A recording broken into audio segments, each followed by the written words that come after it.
The noise hit her like a punch. At first it was a low rumble, like thunder rolling far away, but as the sun climbed higher, the sound grew into something terrifying. Thousands of voices chanting, crying, screaming, all pressed against the gates of her mansion. Ava Monroe's fingers trembled as she gripped the curtains and looked outside. The sight nearly knocked the breath out of her chest. Her circular driveway, usually spotless and silent, was gone. It had been swallowed by a sea of bodies. Men, women, children. Some held cardboard signs in the air, words written in thick black marker. Please help. No food. We have nowhere else. Others just stood there, arms outstretched, faces tilted toward the windows as if they could see her watching. A little girl clutched a broken doll. A man's voice boomed from the crowd, raw and cracking. Please, please let us in. And they weren't just standing. They were pushing, shoving. Fists pounded against the iron gate so hard that the steel rattled. Ava stumbled back from the window, her heart beat loud in her ears. Her silk robe swished around her ankles, but she felt naked, exposed. She was worth billions, yet at this moment she felt powerless, trapped in her own home. Mom?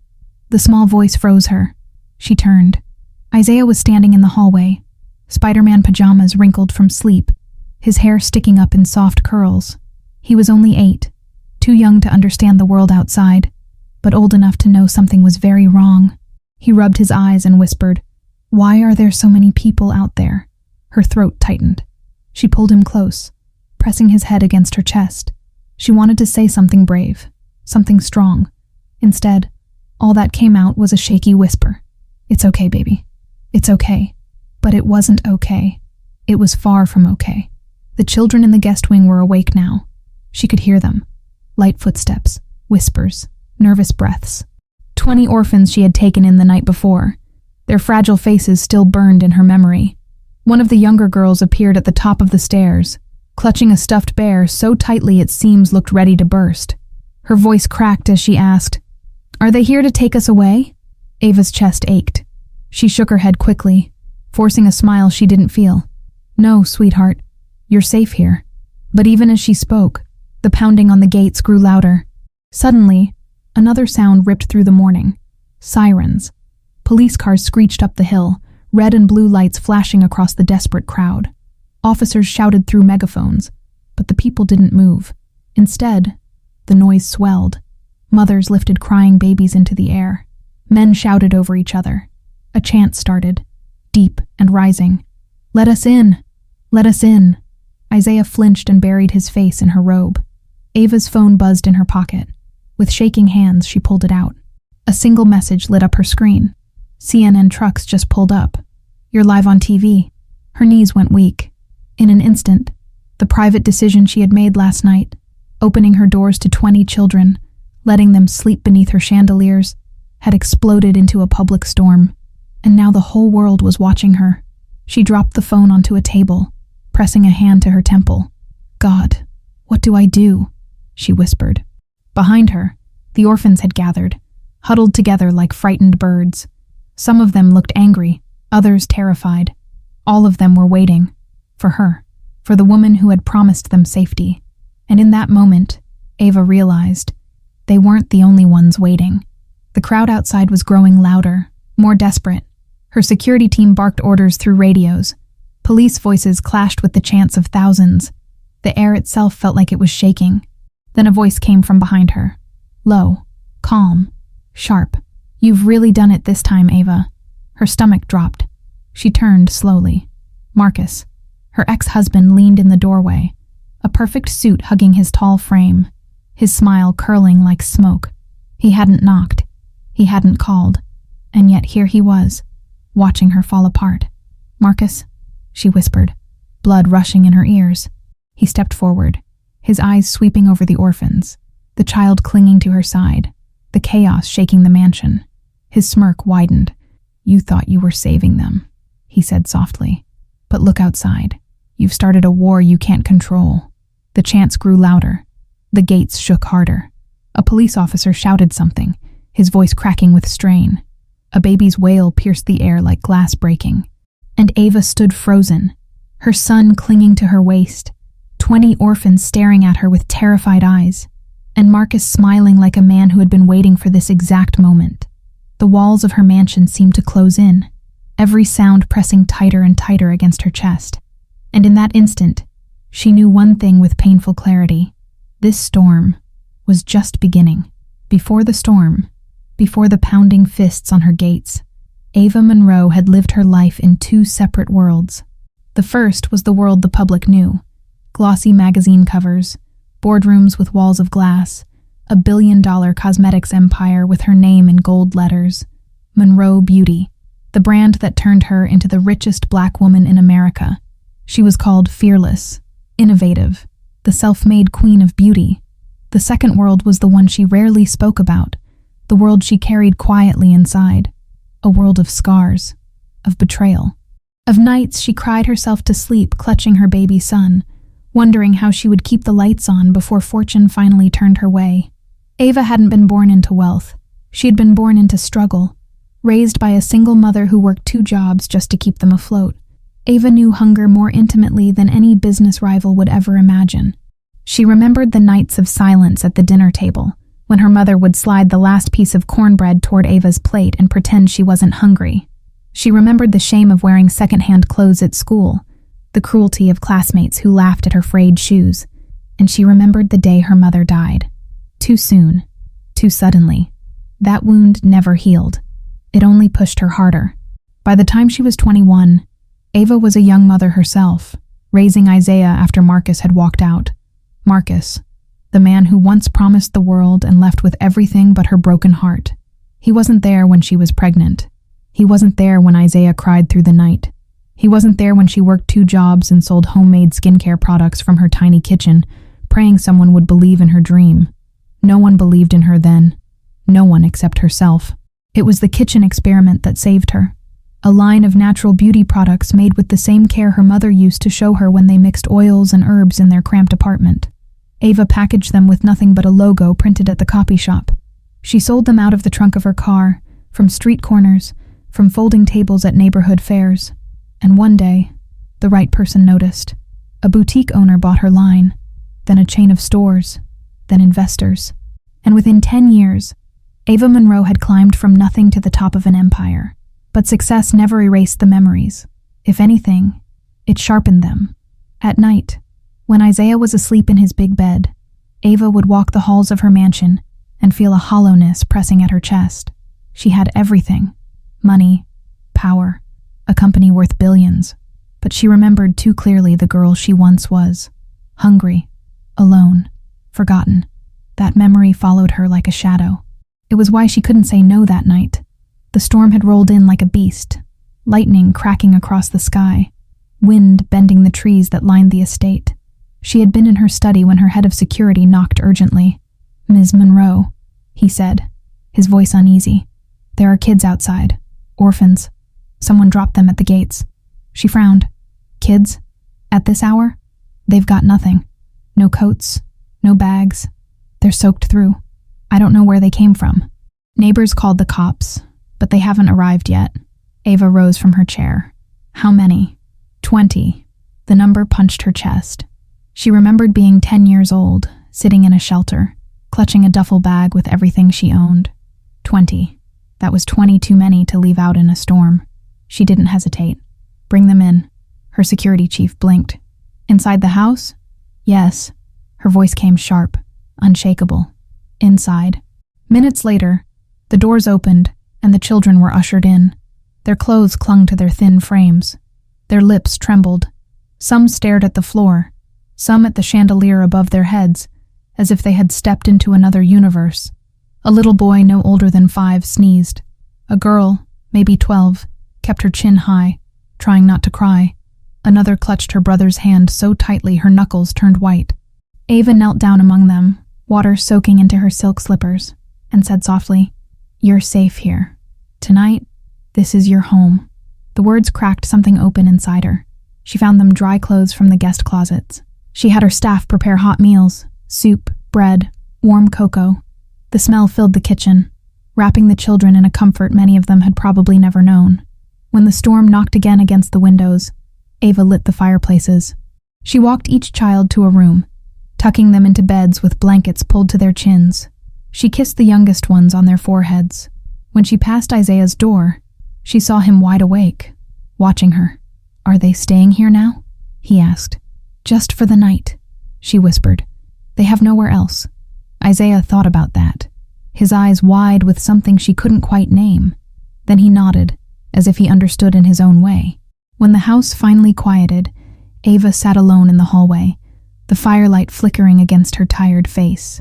Her robe was damp, her hair loose around her shoulders, and though exhaustion pulled at her, she felt lighter. For once, her mansion didn't echo with emptiness. For once, it felt like a home. She had no idea that by morning, the world outside would explode. No idea that 2,000 strangers would come, desperate and angry, demanding the same shelter. No idea that cameras and reporters would swarm her gates, broadcasting her name across the globe. And no idea that Marcus would walk back into her life, exactly when she was most vulnerable. The roar hadn't stopped. It had only grown louder, stronger, like waves crashing again and again against a shore that could not hold. From her upstairs window, Ava Monroe watched as the crowd surged against the gates. 2,000 strangers, hungry, exhausted, desperate, pressed closer and closer, their voices clashing with the shouts of her security team and the commands of the police. Cameras flashed, news vans parked along the road, their antennas stabbing into the morning sky. Reporters were already shouting into microphones. She could see their lips moving, their eyes darting toward her mansion. Somewhere out there, millions of viewers were watching live, watching her. And Marcus stood at her back, hands in his pockets, voice low and poisonous. "You've lost control, Ava. This isn't charity anymore. It's chaos." She ignored him, clutching Isaiah's hand tighter. Her son's small fingers dug into her palm, a lifeline in the storm. His wide eyes locked on hers, begging her to fix this. "Stay with the children," she told him softly, brushing a hand across his curls. "Don't leave the hall. Do you hear me?" He nodded, but his lip trembled. Ava squared her shoulders and walked toward the stairs. Every step echoed against the marble, each one pulling her closer to the sound of fists on iron and voices crying out for mercy. The 20 orphans clustered at the landing, eyes wide, breaths shallow. Some of them reached for her as she passed. She forced herself to smile. "It's okay," she whispered. "I'm going to talk to them." But her smile faded the moment she stepped through the grand doors and out into the morning light. The noise hit her like a wall. The crowd surged forward, pressing against the gates, faces stretching, hands clawing at the bars. Some shouted her name, others cursed her. Many simply cried out, voices breaking from exhaustion. "Ava! Ava Monroe!"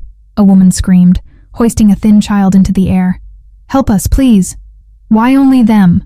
another man shouted, pointing furiously at the mansion. "Why do those 20 get beds while our kids starve?" The chants rose again. "Let us in! Let us in!" Her security detail closed ranks around her instantly, black suits and earpieces bristling with tension. "Ms. Monroe, we advise you go back inside," one muttered. "This is volatile." "No," Ava said firmly, even though her voice shook. "I need to see them. I need them to see me." She stepped forward, closer to the gates, raising her hands for silence. The cameras caught it instantly. Microphones angled. The roar dimmed, but only slightly. Her chest tightened. This was no boardroom, no investor meeting. This was life and death, and she was standing at the center. Her voice trembled at first, but she forced strength into it. "I see you," she shouted over the noise. "I hear you. I know you're afraid. I know you need help." A hush rippled through part of the crowd. Mothers leaned forward. Fathers lowered their fists. For a moment, the storm bent toward her. But before she could speak again, Marcus's voice cut through, low enough only for her to hear. "Be careful, Ava. Every word you say now is ammunition. For them, for the press, for me." She didn't look at him. She kept her eyes on the faces beyond the bars. "Last night," she continued, "I opened my home because no child deserves to sleep on the street during a storm. Not then. Not now." The crowd shifted uneasily. Some nodded. Others jeered. "You have a mansion? Let us in," someone screamed. "We're not animals." Her heart lurched. She wanted to fling the gates open, to let every soul inside. But reality pressed down hard. 20 children she had promised safety. Her own son. The threat of violence if the gates fell. She couldn't risk it. Not yet. "Please," she said, her voice raw now. "Give me time. I will help you. I promise. But if you break these gates, if you storm this house, none of us will be safe." Silence clung for a second. Just a second. Then, a voice boomed through a megaphone. "Ms. Monroe, CNN, live broadcast. Do you plan to turn your mansion into a shelter? Or was last night just for show?" The cameras zoomed in. The crowd erupted again. Her pulse pounded in her temples. She could see her reflection in the camera lenses, sweat on her brow, eyes shining with fear and defiance. This was the moment. The world wanted an answer. And before she could speak, Marcus leaned closer, his whisper sliding like a knife. "Careful, Ava. One wrong word, and you'll lose your company. One right word, and you'll lose everything else." The chants surged again. Isaiah's face flashed in her mind. The orphan's eyes burned into her memory. Her empire, her reputation, her safety, all of it balanced on a single breath. And Ava Monroe, billionaire, single mother, woman who had risen from nothing, gripped the bars of her gates and opened her mouth when a rock flew through the air and shattered against the stone beside her head. The crowd screamed. Security pushed forward. Police shouted. Cameras exploded in flashes. Ava staggered back, her hand to her temple, heart racing. The storm was no longer coming. It was here. The crack of the rock against the wall echoed through the estate. Ava flinched, her heart hammering as shards of stone and dust fell at her feet. "Get her back inside," her head of security barked, lunging forward. Hands gripped her shoulders, trying to shield her from the crowd. But Ava fought against them. "No, if I leave now, it'll get worse." The crowd had erupted. Shouts turned into screams. Dozens surged against the gates, pushing so hard the iron shook. Mothers clutched their children tighter, but the desperation had cracked wide open, spilling into rage. "You're hoarding all this space," a man roared. "You can't just pick 20 and leave the rest of us to die," a woman sobbed. Police sirens wailed louder. Officers shoved the front line back, batons raised, radios crackling with frantic orders. But the people didn't retreat. If anything, they pressed harder, as if the mansion itself was the last light in a world gone dark. And the cameras caught everything. "Ms. Monroe, the people want answers," a reporter shouted, microphone shoved through the bars. "Are you turning your home into a shelter or not?" Ava's breath came sharp and shallow. Every instinct screamed at her to speak, to calm them, to promise more. But she knew Marcus was right about one thing. The wrong word could cost her everything. She turned her head, seeking him. He stood a few feet away, arms crossed, looking infuriatingly calm while chaos boiled around them. And then, to her horror, he stepped forward. "Ladies and gentlemen," Marcus's voice carried like a whip, smooth, commanding. "Please, listen to me." The crowd shifted, surprised. Cameras swiveled. Ava's stomach dropped. "Marcus, don't." He raised a hand, silencing her. "I know you're afraid," he shouted to the masses. "I know you're tired. I know you're desperate. And you're right to be angry." The crowd roared in agreement, fists raised. Marcus continued, his words dripping with false sympathy. "This mansion has hundreds of rooms. Hundreds. And only a handful of children sleep inside, while you suffer out here. Ask yourselves, why should you be left behind?" A cheer erupted, swelling like fire. Ava's blood turned cold. He wasn't calming them. He was fueling them. "Stop this," she hissed, grabbing his arm. But Marcus only leaned closer, lowering his voice so only she could hear. "You wanted to be the savior, Ava. Let's see if you can handle the crown." Then he pulled away, spreading his arms wide to the cameras. "This isn't about money anymore. This is about justice!" The word sent a shockwave through the crowd. Chants broke out, louder, angrier. "Justice! Justice!"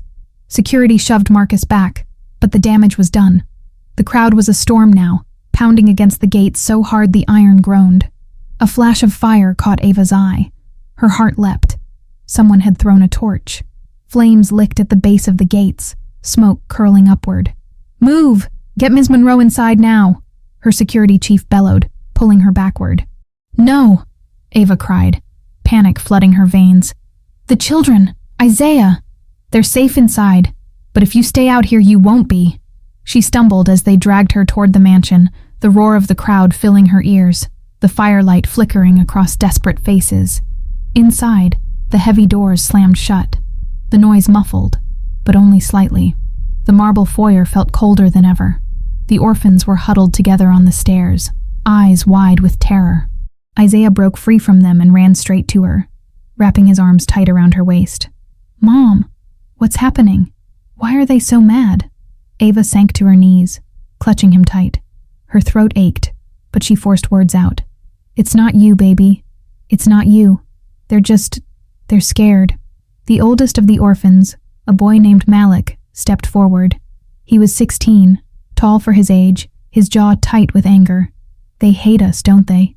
They think we don't deserve to be here. No, Ava said fiercely, her voice breaking. Don't you ever believe that. You belong here as much as anyone.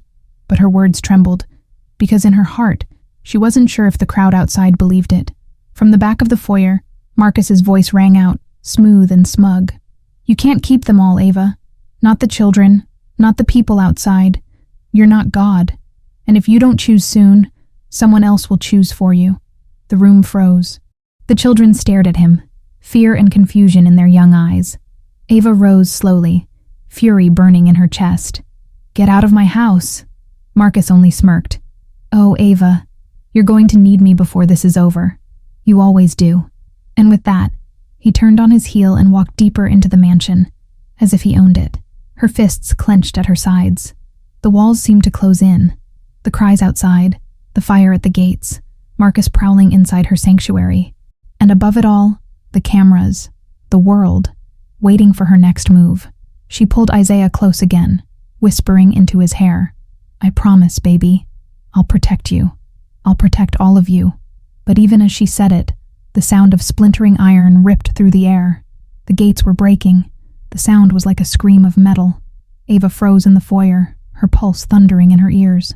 The noise came again, louder, sharper, the groan of iron twisting against iron. Then came the final crack. The gates gave way. A tidal wave of people surged forward, spilling onto the pristine driveway like a flood breaking through a dam. Their cries filled the morning air, desperate, furious, pleading. Camera crews ran backward, capturing every second as hundreds stormed up the hill. Inside the mansion, the children shrieked. Isaiah buried his face against Ava's side, his little hands trembling as he clung to her robe. Her head of security snapped into his radio. Breach! Breach! Lockdown protocol now! Staff scrambled to seal doors, to shutter windows, to drag heavy furniture against the entrances. But the house had never been built for this. This was no fortress. This was a palace, and its walls were made of glass and pride. Ava's breath came fast, shallow. God, she whispered, what have I done? The first bodies reached the front steps. Fists pounded against the oak doors. Boots hammered against the marble. Let us in! Let us in! The sound rattled through the mansion like thunder. Marcus strolled back into the foyer, his smile cool, unbothered, as though he were watching a show he'd already seen. They've come for what you promised, he said softly. And now, Ava, you'll have to give them an answer. She spun on him, fury cutting through her panic. You did this. You incited them. He shrugged, his hands slipping into his pockets. I just told them the truth. You have room. You're the one deciding who lives in your paradise and who stays in the storm. The pounding on the doors grew harder, wood splintering at the edges. A sharp crack split through the air. The lock wouldn't last much longer. Ava turned to her security chief. How long until backup arrives? His jaw tightened. We are the backup. Police are stretched thin. They won't stop this many. Ms. Monroe, you need to decide. Her throat burned. She looked at the children huddled on the staircase, their faces pale with terror. She looked at Isaiah, his eyes wide, tears brimming, silently begging her not to let the monsters outside in. And she looked at Marcus, standing with his arms crossed, waiting for her to fail. Every camera outside was aimed at her door. Every microphone was hungry for her words. The world was watching, recording, waiting, and she felt the weight of it crush down on her. She took a step forward. Her voice shook, but she forced it to rise above the pounding. "Open the doors!" Gasps erupted from her staff. The security chief's face went pale. "Ms. Monroe, with all due respect—" "Open them!" Ava roared, her voice cracking. The children flinched. Isaiah grabbed her arm. "Mom, no, they'll hurt us." Her heart split. She knelt quickly, cupping his face, forcing her tears back. "Baby, listen to me. Not everyone out there is dangerous. Most of them are scared, just like we were once. We can't turn them away." Isaiah's bottom lip trembled. "But what if they take you from me?" Her chest caved. She kissed his forehead, whispering fiercely, "Then I will fight with every breath in my body to come back to you." The lock cracked again. Splinters rained to the floor. The chief cursed under his breath, then barked at his men. On her command, "Open it." The massive doors groaned, swinging outward. The flood came. Hundreds poured inside at once. Muddy shoes, tattered clothes, eyes blazing with desperation. Mothers clutched infants. Children stumbled forward, coughing, crying. A man dropped to his knees on the marble, sobbing as though he had crossed a desert. But not all were gentle. Some shoved past the weak, clawing for space. A chair toppled. A vase shattered. The foyer filled with chaos. Ava stood at the center of it all, arms raised, shouting over the noise. "Stop, stop, everyone, please, there is enough room if you listen to me." Her voice barely cut through the roar. Marcus's laughter, low and cruel, brushed against her ear. "Look at you, drowning in your own mercy." A scuffle broke out near the staircase. Two men fought over space, shoving each other hard. One stumbled toward the orphans. Malik stepped forward, fists clenched, ready to defend the younger kids. "Enough!" Ava screamed, her voice cracking like a whip. The foyer froze. The cameras outside caught her, standing tall, her robe trailing like a queen's gown, her eyes burning with fire. Her chest heaved. "If you destroy this house, you destroy the only chance you have. Do you understand? I will not let anyone here hurt these children. Not one of them. If you want shelter, you will listen. If you want safety, you will follow my rules. Otherwise," she pointed toward the doors, her voice shaking with fury, "you leave now." Silence stretched, breathless, electric. Then a woman's voice broke it, soft and desperate. "Please, we just want to live." Others murmured in agreement, heads bowed. Slowly the crowd shifted, exhaustion replacing fury. Ava's knees nearly buckled, but she stood firm. For a moment, it seemed like she had tamed the storm. And then, over the muffled quiet, Marcus's whisper curled into her ear like smoke. "This is only day one, Ava. What happens when tomorrow brings 2,000 more?" The mansion had never felt so full. Every room Ava passed was crowded with bodies. Strangers sat slumped against the walls of the grand hallway, children curled up on the velvet sofas, women clutching bags stuffed with all they owned. The air grew hot, thick with the smell of damp clothes, sweat, and fear. Her staff moved frantically, carrying trays of food from the kitchen, handing out bottled water, spreading blankets on marble floors. But there weren't enough hands. There wasn't enough of anything. The once silent mansion, with its crystal chandeliers and polished floors, now buzzed with crying babies, coughs, murmurs of worry. Some wept in relief, others stared with suspicion. And everywhere Ava turned, cameras caught her every move. Reporters had been pushed back to the gates, but through the massive windows, she could see their lenses trained on her, hungry for drama. The networks were already spinning her decision. Headlines scrolled across the bottom of TV screens. Ava Monroe turns mansion into refugee camp. Billionaire savior or reckless hero. Mob enters CEO's home. What happens next? Every word felt like a knife. She paused in the foyer, her pulse racing. Isaiah clung to her side, still silent, his small hand gripping hers like he might never let go. The 20 orphans stayed close together, Malik standing at the front like a young guard dog. He kept glancing at the strangers with suspicion, his jaw tight. Ava caught his eye and gave a small nod, silently thanking him. He reminded her of herself at 16, fighting against a world that never gave. Then Marcus's voice cut across the noise, smooth and commanding. "Attention, everyone!" Heads turned. The crowd hushed. Marcus stood at the base of the grand staircase, his expensive suit still perfectly pressed, his smile calm and confident. "This house is now a shelter," he announced, his voice carrying like a preacher's. "Ms. Monroe has opened her doors to you all, but if we want to survive together, we need leadership." The word leadership hung heavy in the air. Ava's chest tightened. "Marcus," she warned. He ignored her, stepping higher on the stairs, his presence filling the room. "Food must be rationed, space must be organized, rules must be set. Without order, we will collapse into chaos." "Do you want chaos?" the crowd murmured, shaking their heads. A few voices shouted back, "No!" "Then listen to me," Marcus declared. "I have managed organizations larger than this. I know how to keep people safe. You need structure, and I can provide it." Ava's fists clenched. He was twisting everything, painting himself as the savior while undermining her authority in her own home. She stepped forward, her voice sharp. "This is my house. These people are under my care. I will set the rules." Marcus looked down at her, his smile cool, his eyes gleaming. "Of course, Ava. You've done well to open the doors. But do you have the skill to manage 2,000 souls? Or are you letting your emotions guide you again?" Murmurs rippled through the crowd. Some eyes turned to Ava, doubtful, questioning. She felt the heat of judgment burn her skin. Her breath hitched, but she forced her voice steady. "I built an empire from nothing. I know how to lead, and I won't let anyone take this from me." Marcus tilted his head, feigning respect. "Then lead, Ava. Show us." The silence was suffocating. Dozens of eyes stared at her, waiting. She felt Isaiah's small hand in hers, Malik's steady gaze behind the orphans, Marcus's smirk daring her to fail. She swallowed hard.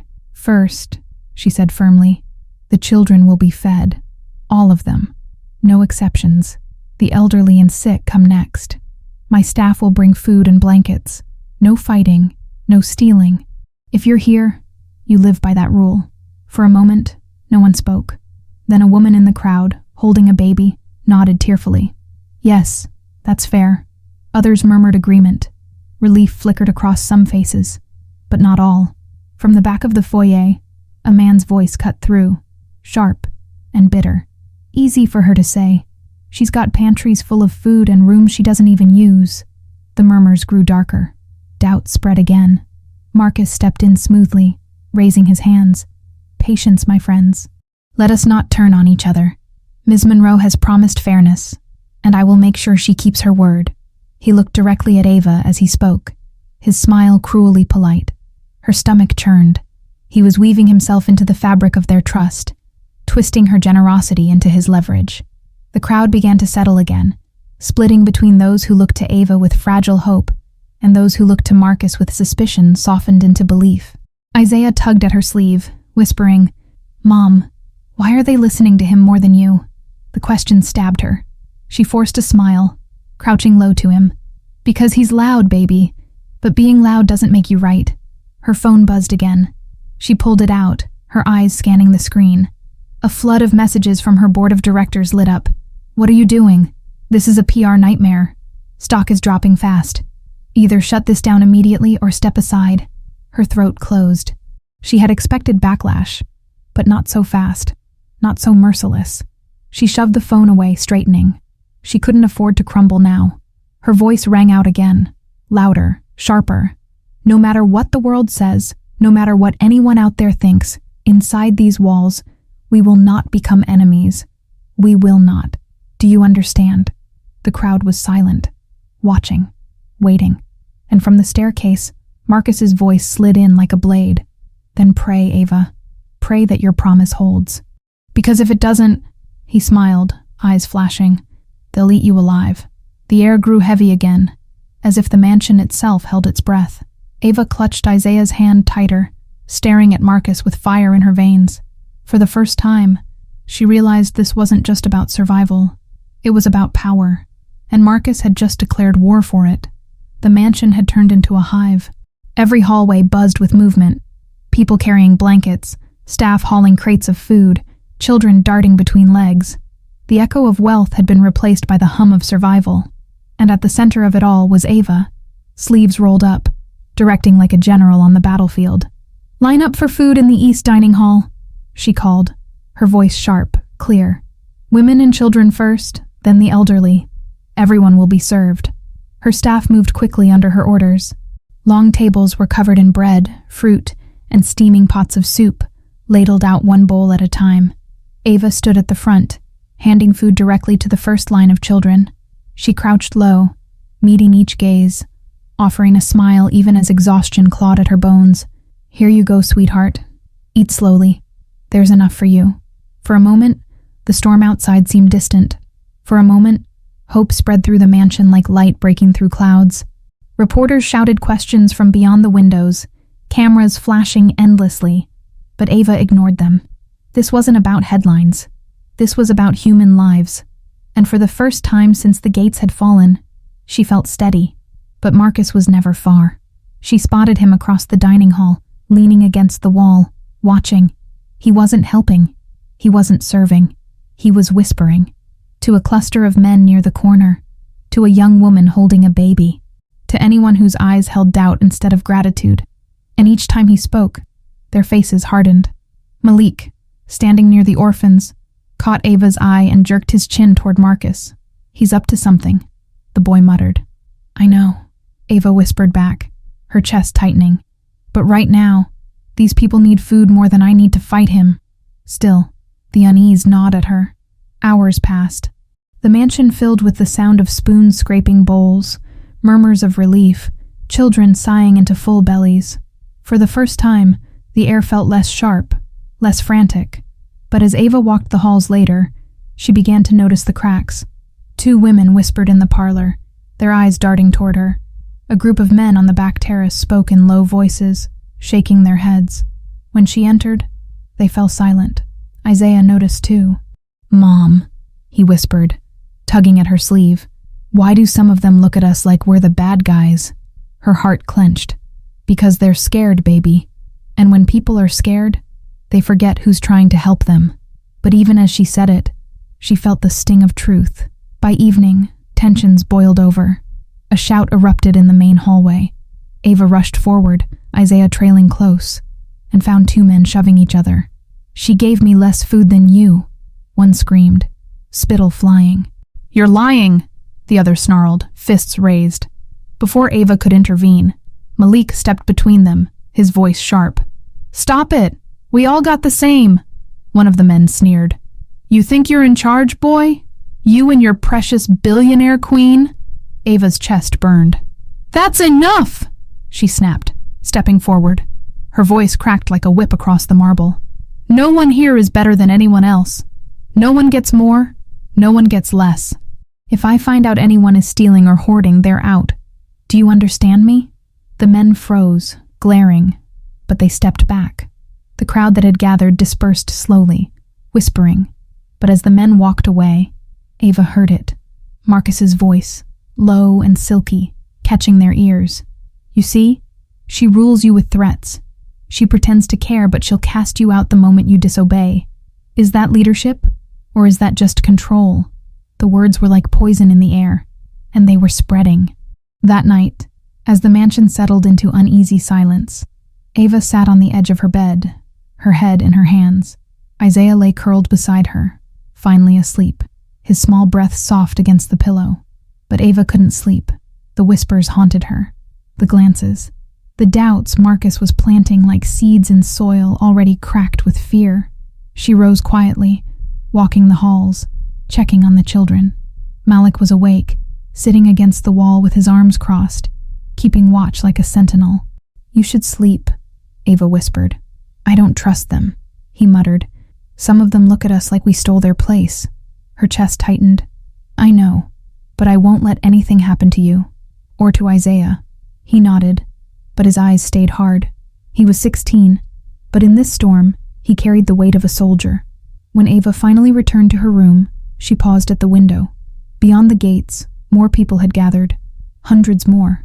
Their silhouettes stood in the shadows, waiting for dawn. The storm wasn't shrinking. It was growing. And Marcus's words came back to her, taunting, cold. "What happens when tomorrow brings 2,000 more?" She pressed her forehead to the glass, her breath fogging it. A whisper slipped from her lips, so soft only she could hear it. "God, what if I can't hold this together?" Behind her in the dark, a shadow shifted. Marcus leaned against her doorway, his voice smooth as silk. "You can't, Ava. Not without me." By morning, the mansion no longer felt like hers. The gilded ceilings and velvet drapes didn't shine. They sagged under the weight of bodies pressed into every corner. The air was thick with whispers, eyes darting, hands pointing. Ava could feel it the moment she stepped into the main hall. Something had shifted. Not everyone looked at her with gratitude anymore. Some looked at her with suspicion, others with anger. And Marcus was the reason why. She saw him moving from group to group, voice low but persuasive. He didn't raise his voice. He didn't need to.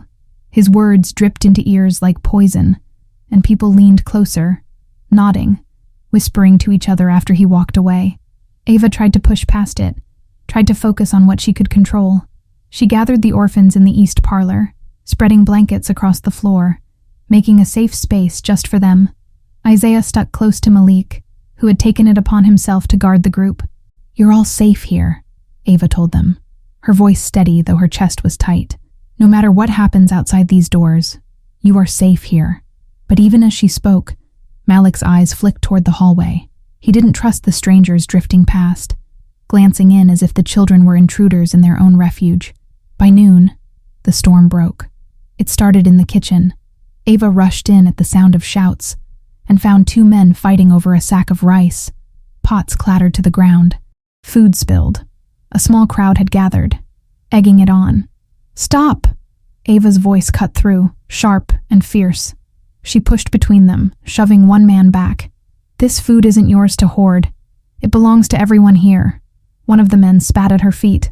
"Easy for you to say. You're sleeping in a bed while we're packed like rats." The words stung. Ava opened her mouth to argue, but then another voice rose. Smooth, calm, deliberate. "Marcus, is she wrong?" he asked, stepping forward. "No. But is he wrong?" "Not entirely." The crowd shifted. Heads turned. Marcus raised his hands, his tone reasonable, sympathetic. "Ava gave us shelter, yes, but she cannot possibly understand what it means to sleep hungry, to fight for scraps, to fear tomorrow." Ava's blood boiled. "Don't you dare!" she snapped. "I grew up hungry. I grew up with nothing. Don't you dare stand here and pretend I don't understand struggle." Marcus's smile never faltered. "Yes, Ava, you did. But look around you." He gestured to the marble floors, the crystal chandeliers, the mansion that glowed even in chaos. "That's not your life anymore. You've forgotten what it feels like to be one of them. But I haven't. I remember. It was a lie." Ava knew Marcus had never known hunger, never known hardship. But the way the crowd leaned toward him made her stomach twist. They wanted to believe him. One of the women nodded, clutching her baby. "At least he listens to us." The betrayal sliced deep. Ava staggered back, searching the faces, desperate to find eyes that still held trust. She saw Malik standing at the door, fists clenched, his glare locked on Marcus. She saw Isaiah peeking out from behind him, frightened, confused. But many of the strangers looked at her now with doubt. Doubt Marcus had planted, watered, nurtured. Her throat burned, but she forced her voice steady. "You came into my house asking for safety. I gave it. You asked for food. I gave it. You asked for warmth. I gave it. And still, you doubt me?" Silence followed. Then a man in the back muttered, "We just want someone who won't choose favorites." The words landed like a slap. Favorites. The orphans. Isaiah. They thought she valued her children more. Ava's hands trembled. She wanted to scream, to fight back, to tear Marcus down with the truth of who he really was. But Isaiah's face flashed in her mind. The orphan's fragile trust pressed against her chest. If she fought Marcus here, in front of everyone, she risked losing them all. So she did the hardest thing she'd ever done. She walked away.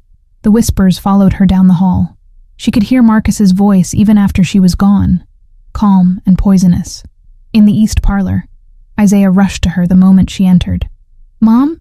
What happened?" Her voice cracked, but she forced a smile. "Nothing you need to worry about, baby." But Malik wasn't fooled. His jaw was tight, his voice low. "They don't trust you anymore. He's turning them." Ava sank onto the blanket beside the children, her shoulders heavy. For the first time, she felt the mansion wasn't hers. She was a guest in her own home, surrounded by strangers who could turn on her at any moment. She looked at Isaiah, at the orphans, at Malik's defiant face, and she made herself a silent promise. She might lose her company. She might lose the mansion. She might lose everything the world thought made her powerful. But she would not lose them. Not to the storm outside. Not to the hunger inside. Not to Marcus. Not ever. The morning light poured through the mansion's tall windows, but it didn't warm anything inside. The house was colder than ever. Ava walked the main hall with Isaiah at her side, and Malik shadowing her like a young soldier. The orphans trailed close, clinging to each other.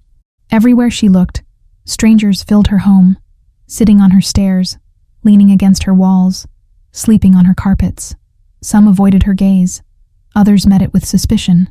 She was losing them. Her staff tried to maintain order, but the tension was like static in the air. Every whisper felt sharper. Every look lasted too long, and Marcus moved among them like a shadow, smiling, speaking softly, gathering loyalty without raising his voice. By noon, a commotion erupted in the grand ballroom. Ava rushed in, heart pounding, to find Marcus standing at the center. Dozens of people circled him, listening intently.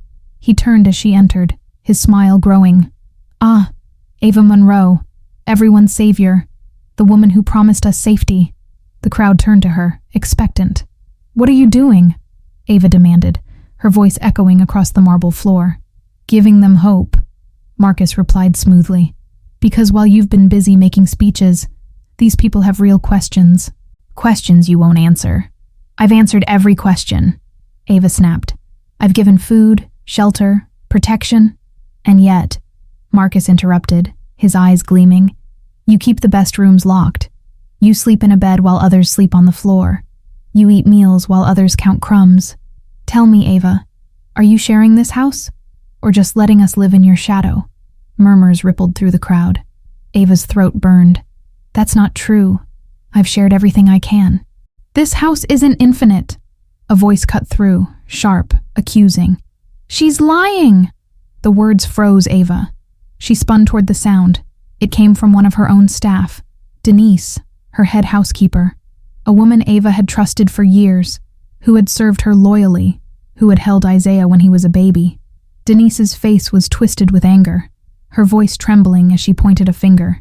"She tells you she's giving everything, but I've seen the storerooms, food locked away, blankets hidden. She's keeping supplies from you!" The crowd gasped. Shouts broke out. Eyes turned on Ava, burning with betrayal. Ava staggered back, her chest hollow. "Denise, no, that's not true. Those supplies are for emergencies. This is the emergency," Denise screamed. "These people are starving while you hide your luxuries." The crowd roared. Fists pounded against the walls. Voices rose in fury. Marcus lifted his hands, calm, commanding. "See? Even those closest to her admit it. She is not your savior. She is your captor." A chant began. "Open the rooms! Open the rooms!" Isaiah clutched Ava's hand, terrified. "Mom, what's happening? Why is Denise saying that?"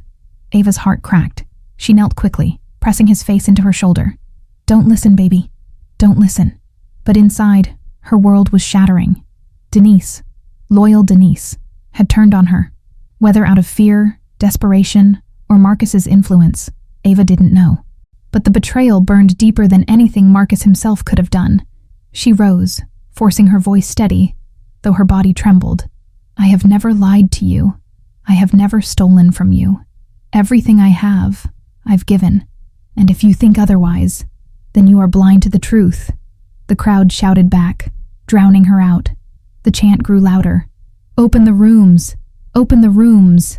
Marcus stepped closer, his voice low enough for only her to hear. "You've lost them, Ava. Even your own people don't believe you anymore." Her vision blurred with tears, but she refused to let them fall. "This isn't over," she hissed. He smiled coldly. "No, this is just the beginning." The chant thundered through the mansion, shaking the very walls.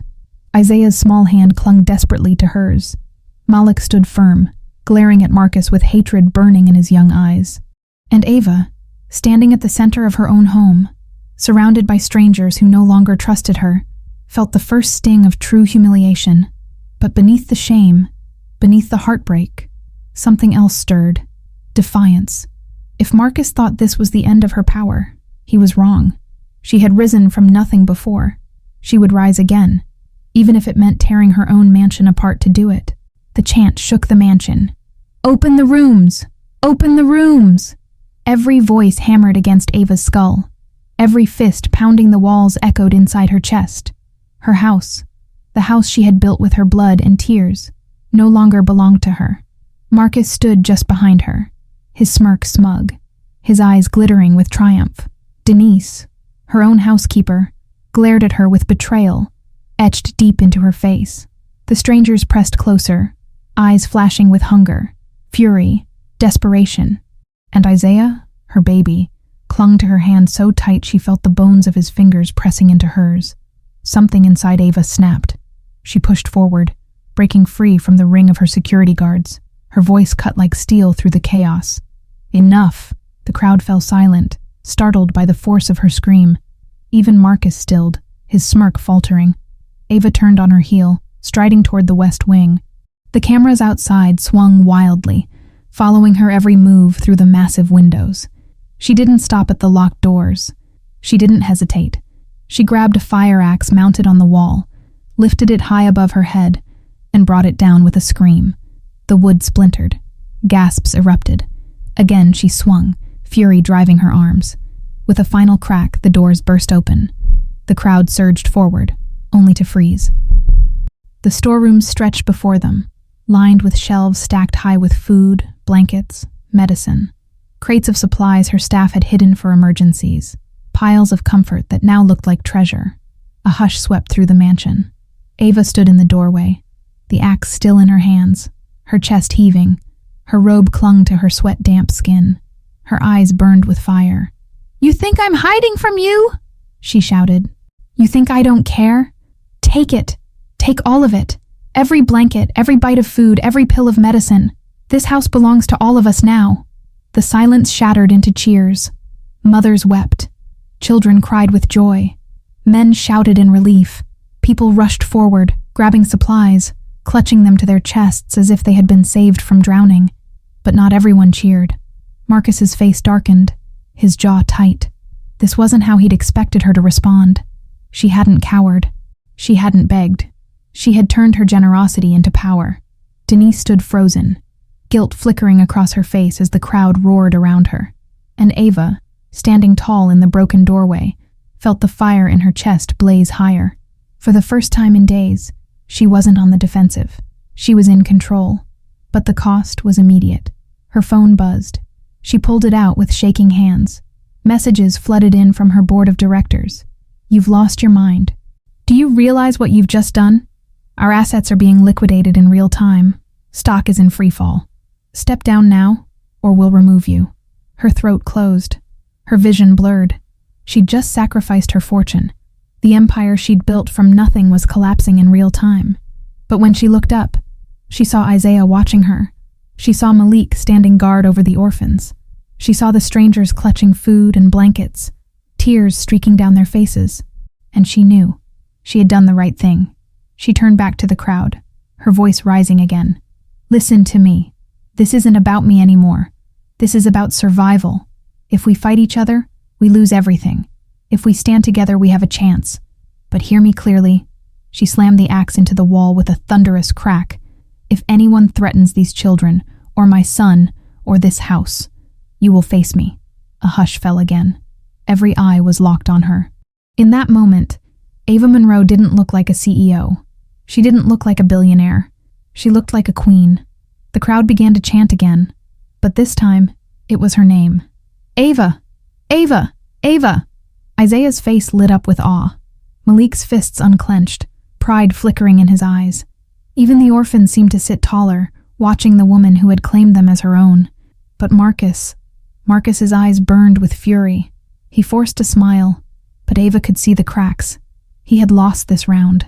Still, she knew the war was far from over. That night, as the mansion settled into uneasy calm, Ava stood at her bedroom window, watching the endless line of people outside the gates. More had arrived. Hundreds more. Her empire was crumbling. Her enemies were circling. Her fortune was bleeding out with every headline. But for the first time, she felt something she hadn't in days. Strength. She would fight. For her son. For the orphans. For the strangers who now chanted her name.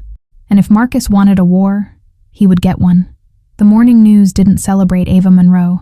It crucified her. Every channel, every website, every headline carried the same images. Ava swinging the axe, shattering the storeroom doors, throwing her mansion's wealth into the hands of strangers. But the words beneath the images twisted her act into madness. Billionaire CEO loses control of her estate. Ava Monroe turns company assets into riot fuel. Investors flee as Monroe Beauty stock crashes 60%. The phone in her hand buzzed nonstop. Board members, lawyers, shareholders. She didn't answer. She couldn't. She stood in the east parlor, Isaiah asleep with his head on her lap, the orphans curled around her like fragile wings. Malik sat awake, watching the door, ever vigilant. Ava's eyes burned from lack of sleep, her body heavy, but her mind sharp with dread. She had saved lives last night, but in doing so, she had set fire to everything she had built. The sound of footsteps pulled her from her thoughts. Marcus leaned casually in the doorway, a cup of coffee in his hand, as though this were a normal morning. "Congratulations," he drawled. "The people love you. You're a hero now." His smile was cruel. "Too bad heroes don't make good CEOs." Ava's chest tightened. "Get out, Marcus." "Oh, I'm not going anywhere," he said smoothly. "Not when the board is already calling me." Her blood ran cold. "What?" He sipped his coffee, eyes glittering. "They need someone stable to protect what's left of Monroe Beauty. Someone who won't turn a billion-dollar brand into a charity circus. Someone like me." Her fists clenched. "You don't own a share of my company," he smirked. "But I own influence. And right now, influence is worth more than stock." Her breath hitched, but she forced steel into her voice. "You'll never take what's mine." Marcus stepped closer, lowering his voice. "Ava, listen to me. You've already lost. Your money, your board, your reputation. The only thing left worth saving is that little boy of yours. Do you really want to risk him in all this chaos?" Her stomach dropped. "Don't you dare!"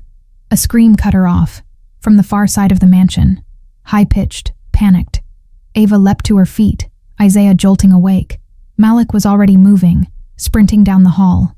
Ava followed, her heart hammering, Marcus's footsteps trailing behind her. They reached the ballroom and froze. Chaos. A group of men had broken into one of the upstairs storage closets. They'd dragged out cases of champagne and silver trays, guzzling and hoarding like pirates. When a staff member tried to stop them, they shoved him down the stairs. He lay groaning on the marble, blood pooling beneath his head. But worse, 2 of the orphans were caught in the chaos. The little girl with the stuffed bear, and her younger brother. One of the men grabbed the boy by the arm, yanking him back as the girl screamed. "We're hungry too," he snarled. "No more special treatment for these brats." Ava's blood turned to fire. "Let him go!" she roared, charging forward. The man froze, startled by the fury in her voice, but he didn't release the boy. Malik lunged, slamming into him, fists flying. The room erupted into shouts. People pulled back, others surged forward. Isaiah cried out, clutching Ava's robe. She tore him behind her, then shoved through the chaos, grabbing the boy's other arm. Her nails dug into the man's wrist, her voice breaking. "I said let him go." With a grunt, Malik landed a blow that sent the man staggering back. Ava pulled the boy into her arms, clutching him tight as the girl rushed forward, sobbing, wrapping herself around her brother. The room fell into tense silence, broken only by the groan of the injured staff member on the floor. Ava's chest heaved. Her voice shook, but carried. "If anyone here touches these children again, I will not forgive it. I don't care how hungry you are. I don't care how angry you are. These children are off limits. Do you hear me?" No one spoke. No one moved. And then, slowly, heads nodded. Murmurs of agreement rippled. Shame flickered across some faces. But Marcus's voice slid in, soft, dangerous. "You can't protect them forever, Ava. Not from everyone, not even from yourself." Her eyes locked on his, fury blazing. She clutched the children tighter, her voice low and raw. "Watch me. But inside, she knew the truth. The walls were cracking. The storm wasn't just outside anymore. It was inside her home. And soon, someone, would break. The mansion was no longer a home. It was a battlefield. By dusk, the air inside was thick with tension. The luxury chandeliers flickered above crowds of restless bodies. The scent of sweat and stale bread hung heavy. Conversations turned into arguments. Arguments into shouts. Shouts into scuffles. And through it all, Marcus moved like a shadow, whispering, stirring, fanning sparks into flame. Ava walked the halls with Isaiah's hand in hers, Malik at her side, the orphans trailing close. She felt eyes on her everywhere she went. Grateful eyes, angry eyes, hungry eyes. It was like carrying a crown of thorns. Every step drew blood. By evening, the shouting started in the foyer. Ava rushed in to find dozens gathered, fists pounding the banister. A man's voice rose above the rest. She promised us equality, but her children still eat first. The words hit like a blade. Ava stepped forward, her voice sharp. No one eats before anyone else. Everyone is fed. That's a lie, a woman screamed. I saw fresh fruit in her child's hands while mine had stale bread. Isaiah flinched, hiding behind Ava's robe. Tears welled in his eyes. Ava's heart cracked, but she stood taller. He's 8 years old, and if you think I'll apologize for giving a child an apple, then you've lost your humanity. The crowd erupted, some shouting in support, others jeering louder. And then Marcus's voice cut through, calm, commanding. You see? Even now she defends herself instead of listening to you. You deserve better. You deserve a leader who sees all of you. The crowd turned toward him, hungry for direction. Ava's pulse spiked. Stop twisting this, Marcus. You're using their fear to poison them against me. He spread his arms wide. I'm not twisting anything. I'm telling the truth. Look around. This house was never meant for us. It was meant for her, her son, her chosen 20. The rest of you are guests until she grows tired of you. A chant rose. Justice, justice, justice. The walls shook with the sound. Isaiah clung to Ava tighter, sobbing now. Malik stepped in front of them, defiant, his fists clenched. And then it happened. Someone threw a chair. It crashed against the wall, shattering. The crowd surged, voices rising to a fever pitch. Ava's security tried to push them back, but there were too many. The grand foyer descended into chaos, shoving, shouting, fists flying. A scream pierced the noise. Ava's head whipped around. Isaiah. He had been shoved in the surge of bodies, ripped from her grasp. Ava's blood froze as she saw him fall, disappearing into the sea of legs and fists. Isaiah. Her scream tore from her throat as she shoved into the chaos, clawing, pushing, desperate. Isaiah! Malik was already there, fighting through the mob. He threw himself between strangers, swinging, shoving, ripping Isaiah free from trampling feet. The boy clutched Malik's shirt, sobbing, as Malik hauled him up into his arms. Ava stumbled forward, grabbing her son and pulling him against her chest. Her whole body shook as she rocked him, whispering, I've got you, baby. I've got you. I've got you. But her relief lasted only a moment, because over the roar of the mob, she heard Marcus. Do you see? He shouted, his voice booming. She cannot protect even her own son. How will she protect you? The crowd howled in agreement. Ava's knees nearly buckled. The fury, the fear, the humiliation, all of it crashed down on her at once. She staggered to her feet, clutching Isaiah, her eyes burning. Enough! She screamed. Her voice ripped through the hall like thunder. The crowd stilled. Her face was streaked with tears, her robe torn, her son trembling in her arms. But her eyes blazed. You think Marcus will save you? You think he knows your pain? He doesn't. He never has. I was you. I was the hungry child. I was the abandoned girl. I built this empire from nothing. Nothing.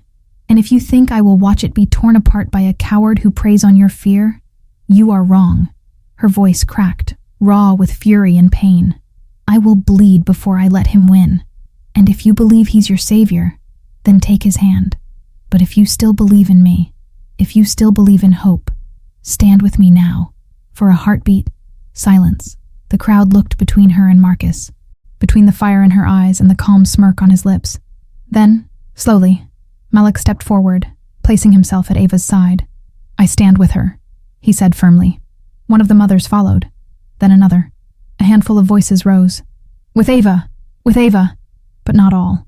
Half the room stayed with Marcus, their chants resuming, their eyes filled with anger. The mansion was split, clean down the middle. Ava's heart pounded. She had saved her son, but lost her unity. Her home was now two camps, hers and Marcus's, living under the same roof, waiting for the next spark to ignite into fire. And Marcus, standing tall in the chaos, met her eyes with a smile of pure promise. "This house isn't big enough for both of us." The mansion could not hold the storm any longer. Two factions lived under one roof now. Ava's people who still believed in her, and Marcus's followers, who looked to him as the voice of justice. The air was so thick with tension that every meal, every line for food, every night on the cold floors threatened to break into violence. It broke on the third night. Ava was in the east parlor with Isaiah asleep against her side. The orphans curled in a circle like fragile sparrows, Malik keeping watch at the door. The fire in the hearth burned low. Then came the crash. A window shattered down the hall. Shouts followed. Boots thundered on the marble. Malik was on his feet in an instant. "They're fighting," he hissed. Ava pulled Isaiah close, her blood running cold.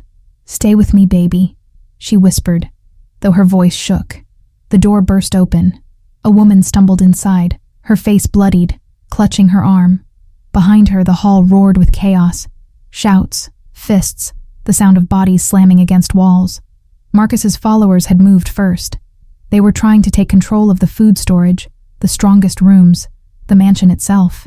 Malik rushed to block the door. "We have to move them," he shouted. Ava's mind spun. She couldn't protect everyone, not with the mansion crumbling into war around them. Isaiah's small hand gripped her robe, his eyes wide with fear.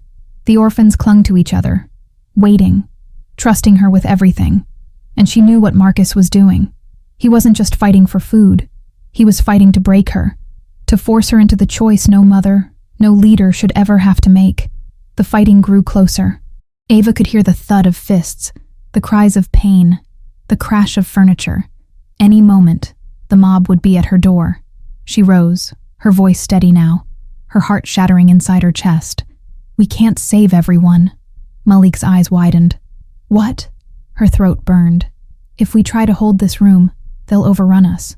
We'll all be lost. But if we move fast, I can get the children out." Isaiah clutched her hand tighter. "Mom, no. You said we'd protect them all." Tears burned her eyes. She knelt, pulling him close, pressing her forehead to his. "I will protect you. Always. But sometimes, baby, sometimes we have to make choices no one should ever make." The door shook. Fists pounded. The mob was coming. Ava turned to Malik. "Take the orphans. Through the servants' passage. Get them to the cellar. Don't stop for anything. I'm not leaving you," he said fiercely. "You don't have a choice." Her voice broke, but she forced it sharp. "They trust you. They'll follow you. If anyone can keep them safe, it's you." Malik's jaw clenched, but he nodded. He grabbed the nearest children, urging them toward the hidden door behind the bookshelf. The orphans moved quickly, tears streaming, clutching each other as they disappeared into the narrow passage. Isaiah cried harder, clinging to Ava. "I'm not leaving you." Her chest cracked open. She kissed his cheeks, his forehead, his small hands. "You're not. You're staying with me." The last of the orphans slipped into the passage. Malik looked back, his eyes burning. "What about you?" Ava stood tall, squaring her shoulders. "I'll hold them off. Buy you time. Go." The bookshelf slammed shut. Silence filled the room for a breath. Then the door burst open. Marcus's followers stormed in, men and women, faces twisted with anger and desperation. They poured into the parlor, their eyes locking on Ava, standing in front of the fire with Isaiah behind her. "Enough!" she shouted, her voice ringing out like a blade. "You want me? Here I am. But you will not touch my son. You will not touch those children. Do you understand?" The mob hesitated. Some faltered, shame flickering across their faces, but others pressed forward, fueled by hunger and Marcus's poison. And then, Marcus himself appeared in the doorway, calm, smiling, watching. He didn't move. He didn't speak. He only looked at her with triumph in his eyes, as if this moment had been written long ago. Ava's body trembled, but her voice was steady. You think you've won, but I'd rather burn this house to the ground than let you take it from me. The firelight flickered, dancing across her face. The mob stilled again, caught between fear and fury. And in that breathless moment, Ava realized the truth. Tonight would not end without blood. She just had to make sure it wasn't her children's. The mansion burned with chaos. Screams echoed through the marble halls. Fists slammed against doors. Glass shattered. The empire Ava had built, the sanctuary she had offered, had turned into a battlefield. And at the center of it, all stood Ava Monroe. Her back was to the fire in the east parlor, Isaiah trembling behind her. Marcus's followers pressed closer, their faces twisted with desperation and rage. Marcus himself leaned in the doorway, calm as a vulture, watching her crumble.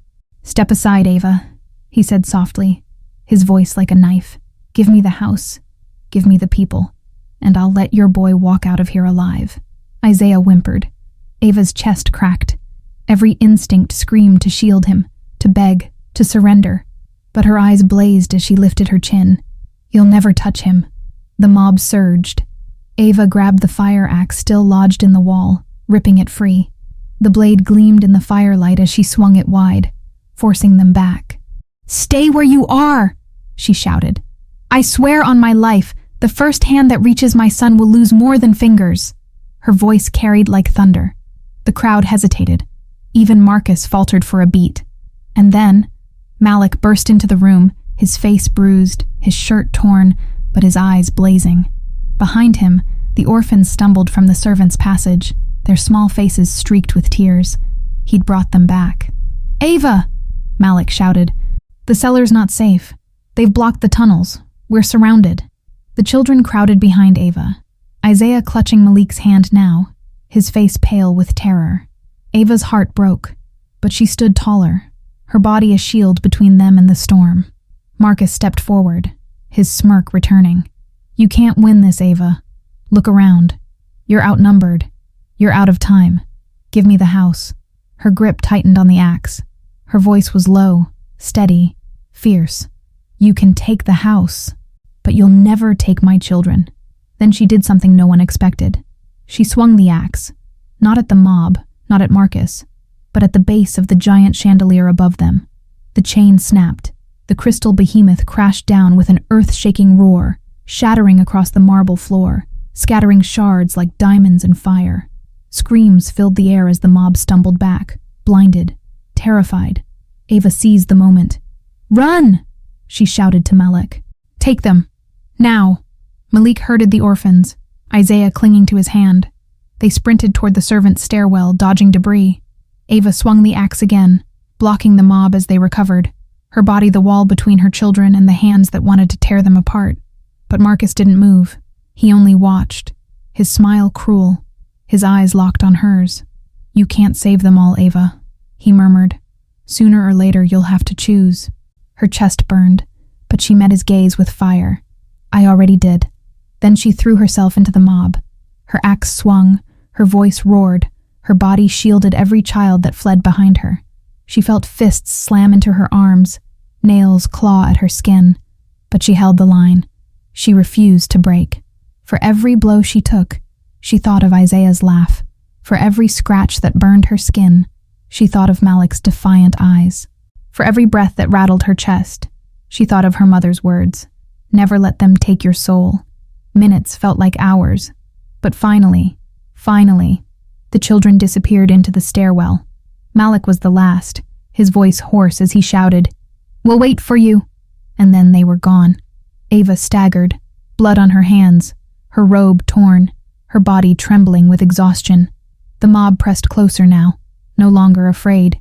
Marcus stepped forward, his voice low, triumphant. And now, Ava, who protects you? Her grip faltered on the axe. Her chest heaved. She could feel the weight of the world crashing down, but in her eyes there was no surrender. She spat blood to the floor and raised the axe once more. Me. The mob lunged, and Ava Monroe, billionaire, single mother, queen of a broken house, roared as she met them head-on. The world slowed to fire and blood. The mob crashed against Ava like a wave, fists and claws striking, voices screaming. She swung the axe until her arms shook, every breath searing her lungs. She was one woman against a sea, but she refused to fall. They shoved her to the ground. She kicked, rolled, rose again, her eyes blazing. She could feel Isaiah's warmth in her chest, Malik's voice in her ears, her mother's memory in her bones. She could not stop. Not now. Marcus's voice boomed above the chaos. "Hold her down! It ends tonight!" Hands grabbed her arms. Boots pinned her legs. The axe clattered across the marble. For a heartbeat, Ava lay trapped, the mob pressing her down, Marcus's shadow towering over her. He crouched, his smile cruel, his words a whisper only she could hear. "I told you. You can't save them all. And now, you'll lose everything. Your house, your company, your son." Her body trembled, but her eyes locked on his, steady and unbroken. "Not my son," she rasped. Somewhere deep inside her, a fire erupted. With a roar, she tore free, slamming her head back into the man holding her down. He cried out, stumbling. She grabbed the axe, dragging it up from the floor, her whole body screaming with pain. She swung, not at Marcus, but at the grand doors of the ballroom. The wood split, daylight flooding in. Beyond the doors, the roar of the outside world. Reporters, police, thousands more watching, poured into the mansion. The mob froze. Cameras flashed. Ava staggered into the light, blood streaking her face, her robe torn to ribbons, the axe in her hand gleaming like a crown. She raised it high, her voice breaking as she screamed, "Look at me!" The world stilled. Outside the gates, 2,000 strangers hushed. Inside, Marcus's followers stopped, their fury faltering under the weight of her fire. Every camera lens locked on her. Every microphone drank her words. Her chest heaved, her voice raw but unstoppable. "You think I'm afraid of losing this house? Let it burn. You think I'm afraid of losing my company? Take it. You think you can break me? I was broken long before this, and I built myself back with nothing but my hands and my will." She lifted the axe higher, blood dripping from her arms. "But you will never, never take my children. Not Isaiah, not Malik, not these orphans. They are mine. They are the future. And if you want them, you'll have to kill me first." The crowd was silent, breathless. And then a voice rose, a child's voice. "We stand with Ava." It was Malik, his bruised face lifted, his fist clenched. Behind him, the orphans shouted too, their thin voices trembling but fierce. "With Ava! With Ava!" The chant spread, first to Ava's loyal supporters, then to the doubters. One by one, the mob dropped their fists, their rage fading into shame. The chant grew louder, echoing through the mansion, out the gates, into the world. "With Ava! With Ava! With Ava!" Marcus's face darkened. His smirk faltered. He shouted, desperate now, "Don't be fools! She'll abandon you like she always does. She doesn't care about you." But no one listened. His voice was drowned by the roar of Ava's name, thousands strong. Ava staggered forward, pointing the axe at him, her eyes blazing. "It's over, Marcus." His jaw clenched. He took a step back, then another. For the first time, he looked small. Police stormed the mansion, pushing past cameras, securing the halls. The mob scattered, retreating under the weight of Ava's defiance. Marcus was dragged back, his protest swallowed by the chant that shook the earth. And Ava, bloodied, broken, blazing with fire, stood tall, her son rushing into her arms, the orphans clinging to her robe. The cameras caught it all. Not a queen in a mansion, not a CEO in silk, but a mother, a warrior, a woman who had given everything and refused to break. The world saw her not as reckless, not as weak, but as something else entirely, a legend.